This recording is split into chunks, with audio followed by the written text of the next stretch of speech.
A great person once said, "A good teacher can inspire hope, ignite the imagination, and instill a love for learning." That is what I am doing in my teaching journey. I am being open to different possibilities and learning the unlearned. My name is Amna Mahmood, and I will be walking you through my teaching vision by navigating through my Wix website. My vision of teaching has always been to be inclusive and passionate. However, when I first walked through the doors of this BEd program, I wasn't sure how to achieve it and how it will come to be. The first question that we were always asked, and I'm still asked till this day, is why do you want to be a teacher? As you can see here, I have expressed my thoughts, and one of the lines that I have said was a great teacher embodies qualities such as someone who is willing to go above and beyond to create a hospitable environment for their students.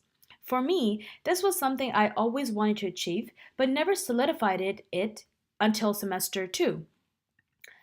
However, fast forwarding to semester two, I understood that in order to make my students feel comfortable, I need to get to know my students and have a positive classroom management and be more inclusive. So in week five of Foundations 2, which is right here, one of the questions that we were asked is how are you thinking differently about teaching and learning now than you were in September of 2017? And in my response, I had mentioned of getting to know your students, which is the number one thing on my list, because without that, I will never be able to build a relationship with my students. Part of my vision is really to get you know your student because you can then accommodate your lesson plans, understand where the student is coming from or why they are struggling and how different learning styles play a role. When I was taught about universal design intervention in learning, I knew that in order to achieve my vision of inclusivity, I would have to master the concept of UDL and DI to build a relationship with my students. This then leads to my vision of obtaining a positive classroom management because when there's a strong relationship between a teacher and a student, the class and lessons run smoothly. So in week seven, which is right here, I have built a very strong understanding of the concept of classroom management. And as you can see here, I have a document of the big ideas of classroom management by the bumping model, Jibakuni, Robert Marzano, Tracy Garrett, Harry and Rosemary Wong.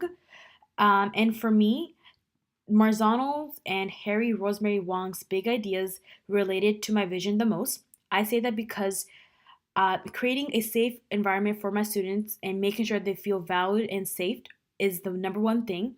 Also, building a good momentum and maintaining that momentum and conducting instructions is also a number one key for my vision. Other than having this classroom management as my vision, I'm really big on the idea of inclusivity. I mentioned before that getting to know your student is the key, which it is, but my vision came to be because I understood that inclusivity really is care, respect, trust, and integrity. These four are what makes the foundations of my vision of inclusivity. In week 9 of the Foundations guiding questions, I have shown my expertise in that field, and my response shows that I have understood the ethical standards of inclusivity in the teaching profession. So far I have walked you through my vision of teaching in my BEd program. However, my journey does not end here. I'm always learning new things which will contribute to my vision and make me an exceptional teacher. Once a teacher, always a teacher. Thank you.